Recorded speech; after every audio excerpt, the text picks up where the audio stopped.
Good morning and welcome to Morning Movie News, where, oh boy, do we have some controversial stories to discuss today. I am super curious to hear your thoughts on all of them.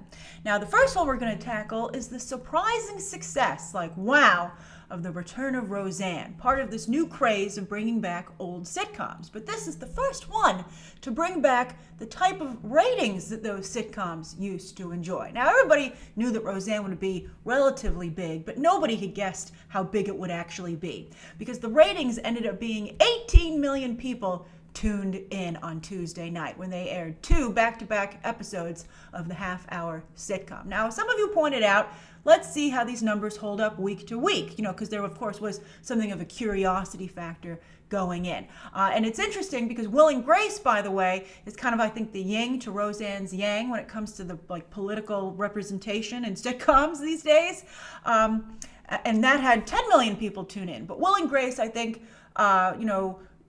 I don't think conservatives would tune into Will and Grace, but I think when it comes to Roseanne, I think everyone tuned in to see what would be up. And I think a lot of people felt the show was very heavily slanted in a conservative way, so maybe it will lose significant audience going forward. We'll see. I thought the show was actually pretty well balanced. We'll talk about that momentarily. But the first thing I want to touch on is that this was, I think, pretty embarrassing for network executives, because as I said, this was the kind of viewership that sitcoms used to enjoy in their heyday. When Will and Grace and Roseanne were first on, and also Friends and Seinfeld, etc. And television executives, and even people who worked on these shows in front of and behind the camera, had kind of convinced themselves and everyone else that you couldn't get this kind of an audience anymore because of the proliferation of viewing options, right? It just couldn't be done unless it was an awards show or a sporting event or something of that kind. But this proves that that audience is still attainable.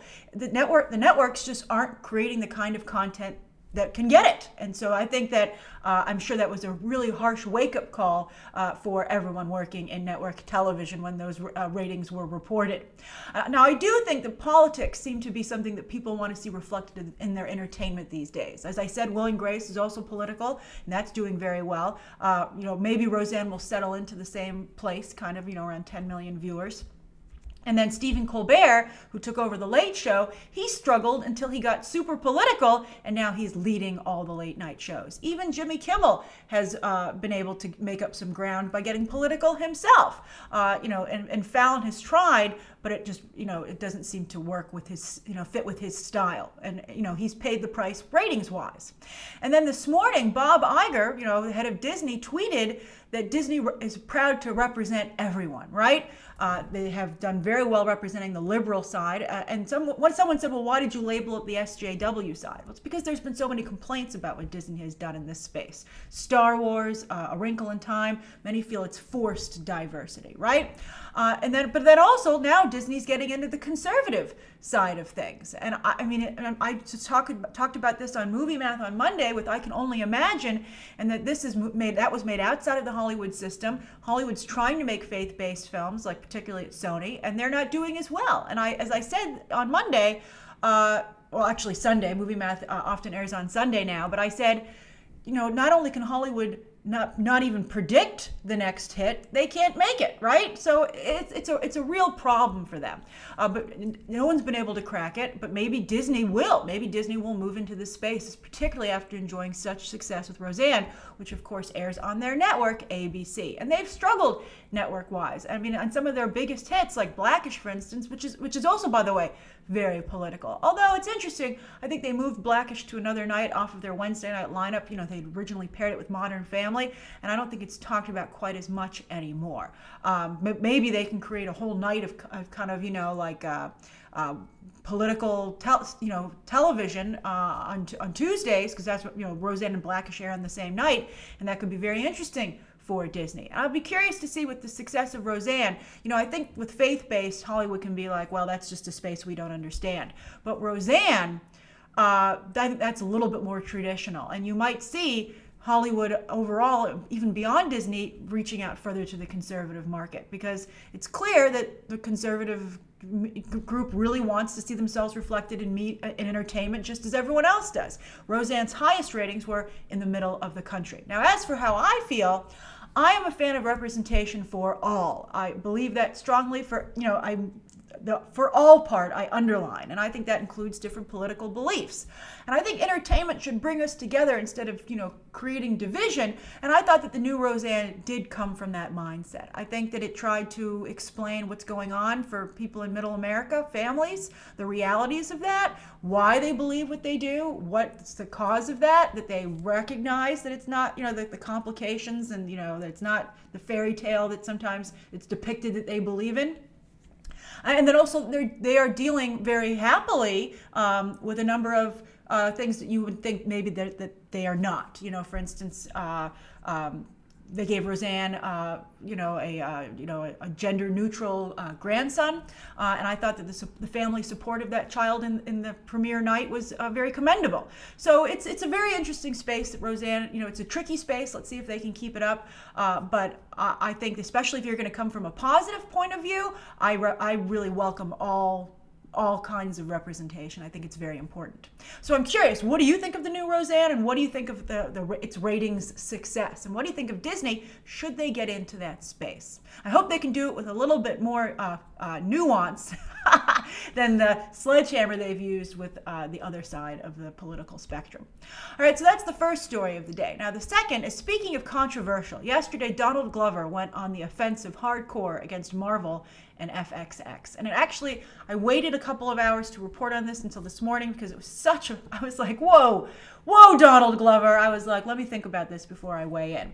So this is what I've come up with, all right? So just to give you some backstory, the Deadpool animated series was canceled. It was supposed to be on FXX with Donald Glover writing, producing, doing the voice of Deadpool, etc.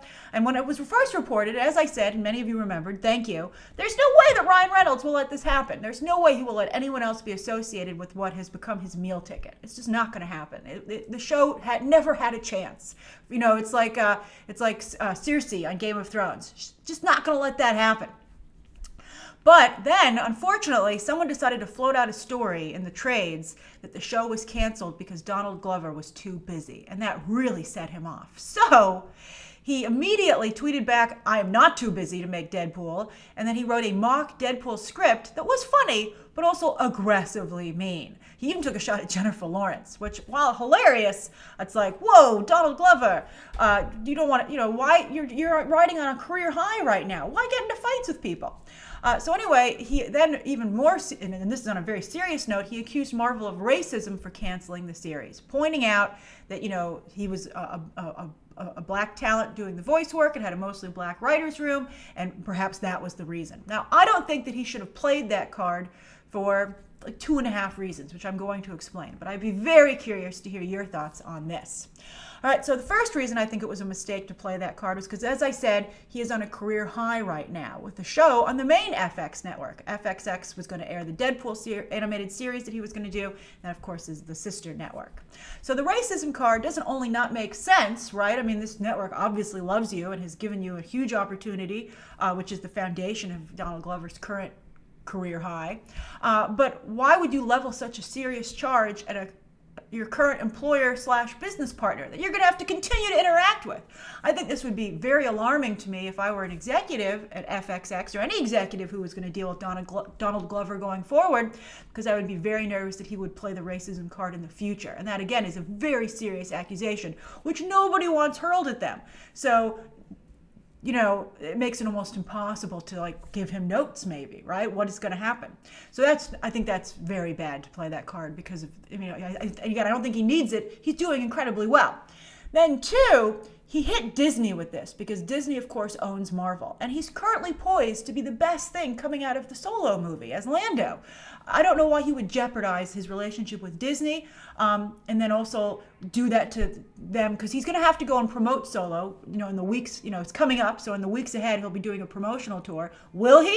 If I were Disney, but how can Disney not send him on the promotional tour? Because he'll claim racism publicly. He's putting everybody in a very difficult spot. And again, I don't think it had anything to do with racism why the show was canceled. I think it's because of Ryan Reynolds. But if he does do publicity for Solo, he will 110% be asked about this because he's doing a movie. They're discussing a Disney movie. He leveled a serious charge at another division of Disney. He will be asked about it for sure, unless maybe Disney and they can shut it down. But I don't know if Donald Glover's the kind of person who will allow that to be shut down because he's a very truthful individual. And I do think that maybe he honestly believes that was the reason. But this was a really good lesson in being careful before you tweet, because I wish that someone could have talked him down from that and been like, wait a minute, are we sure we want to go here? I think it was a mistake to accuse him of being too busy. I think that was incredibly unfair, and I think he should have just focused on that accusation and said it's unfair and it's unfortunate that someone's trying to, not only did someone cancel my show, but they're trying to do a smear campaign against me. That I think would have been understandable and I think very valid. And then also, let's not forget, how can you accuse Marvel of racism when it was his comments about why can't there be a black Spider-Man that made Marvel, they responded by creating a Spider-Man of color, Miles Morales. And Donald Glover was cast as his voice in the animated series. And also he played his uncle in Spider-Man Homecoming. So I think that his reaction was a mistake. I understand it, but I think it was a mistake, and I'm very curious to see how this situation develops, and I'm curious to hear your thoughts on it. All right, so for the third story of the day, speaking of Marvel, the MCU, two high-profile MCU members in front of and behind the camera are taking a break from superheroing to team up on a different type of movie. Scarlett Johansson has decided to join Taika Waititi for his next project, his Thor Ragnarok follow-up. We've all been curious as to what that will be. Apparently, this is it. He is making a stop-motion movie about Michael Jackson's monkey Bubbles, but apparently that's going to take a while. So this is going to be called Jojo Rabbit, which is a movie about a young boy figuring out, with the help of an imaginary friend, how to fit in Germany as it becomes increasingly fascist leading up to World War II. We'll get to that in a moment. And Scarlett Johansson is going to play his mother. Now you might be like, that's a weird departure for Taika Waititi. Well, apparently this will be a satirical film. Now, I really loved Hunt for the Wilder People. I'm a big fan of Taika Waititi's work. I'm going to kind of trust him on this. But I would say to him, talk about having to talk someone out of something, right? I wish someone would maybe go up to Taika Waititi and say, I don't know if a satirical Holocaust movie is the way to go. I mean, Quentin Tarantino was able to play with the Holocaust. But I think, like, for instance, I'm imagining like a Wes Anderson style Holocaust movie, and I just really don't know if that's going to work. I don't know how that's going to go over. I mean, I like both Taika Waititi and Scarlett Johansson. I think this is a weird way for him to spend his Thor Ragnarok capital. We'll see how it turns out. I think Scarlett Johansson just wants an Oscar nomination. She's like, Margot Robbie's on the board before me. How did this happen? Yeah, Scarlett Johansson has Golden Globe nominations, but she's never been nominated for an Oscar. And I don't know. I mean, especially considering how conservative and old school the Academy voters are, I don't know how they're going to feel again about a satirical Holocaust movie. I don't know if this was the right move, but we'll see. So those are the three stories of the day. Now, the viewer question, this is very interesting because I've been getting a number of questions about this. So this is my starting point. So, But Without said, hey, Grace, I have a question that I hope you will answer. Do you think that risk-taking is just as important in advertising movies as in making the actual movie itself? The Deadpool franchise is a great example of this. But sometimes advertising can be misleading. What is your opinion on this? Love your videos so much. Love to listen to your vids while on the bus to uni. From Sydney, Australia, Dom Harkin. I love it when people tell me how they listen to the show or watch the show. It paints such a nice picture for me. So I hope you're coming from or going to uni. I hope you had a good day or are going to have a good day. But as for your question, yes, I think that risk-taking in advertising is crucial, particularly having to break through so much chatter these days, right? Now, as far as misleading goes, I've really only seen misleading when it comes to advertising in terms of the trailers, right? They're just not particularly well cut, or the studio didn't have enough faith in the movie they actually made and tried to misrepresent it. Or, of course, we've talked about, you should never include shots in your trailer that aren't going to be in the actual movie because it just feeds conspiracy theories and, people not accepting what you ended up giving them. But also, another thing is that sometimes trailers, when not representing, in terms of not representing the film, I think that Death Wish is a good example of that, because I thought that the advertising seemed really tone deaf and distasteful, but I actually ended up seeing the movie, as I mentioned recently, and I thought that it was a pretty even-handed commentary on gun ownership and citizens wanting to protect themselves. And while of course I'm still a big advocate for gun control, it did make me kind of understand where people who really think it's important to have guns, where they're coming from. And so I thought it was a movie that actually I thought brought people more to the middle to at least have that discussion.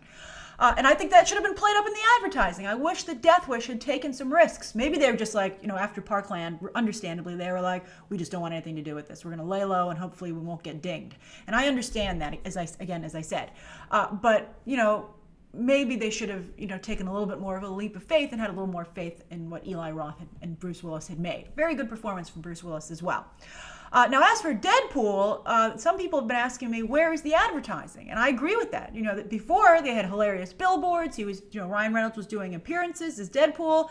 But now for this one, they seem to have a slightly more traditional campaign, a muted campaign, right? Now, I suspect, speaking of not wanting to court controversy and just keep your head down, I think this has to do with that stunt woman's tragic death while filming. I think that they are likely holding back in hopes that will not come up. Their opening weekend is expected, as I mentioned earlier, on another video today. I'm mentioning another video today. It's supposed to, the first Deadpool opened with like 137 somewhere around there, and the new Deadpool is expected to open with just 100. So they are feeling it a little bit, but still 100 million is a nice opening. And I think if they're too zany, I think someone might be like, this seems disrespectful of the person you killed. And I think they just are trying to really avoid that. I suspect the entire Deadpool team is holding their breath, and that's why you're seeing them not being as aggressive and risk-taking as they were with the first film. It would be nice if they dedicated the movie to her, but I suspect that they would worry about bringing that up, themselves. They're like, well, then we brought it up. What I think they'll probably do is hold off until the film is successful, and then maybe make some kind of donation or announce a settlement with her family. It's a really, so again, it's tough to take risks. The circumstances are important, especially, when you're making movies that are ripped from the headlines. Sometimes headlines that you're intentionally a part of or unintentionally. But I do think that overall, yes, it is important to take risks. And I think film advertising is rarely misleading in terms of when it takes risks. But yeah, to cut through the chatter, get people's attention and make it seem like a party that's worth seeing in the multiplex. I think that's a big part of taking a risk, making it seem like, this is a special film to go and see. But I'm curious to hear your thoughts on that, on all the stories today. Thank you so much for tuning in. Write your thoughts down below. And also, of course, anything you'd like to see me cover tomorrow and any questions that you might have. Thanks for watching. Bye.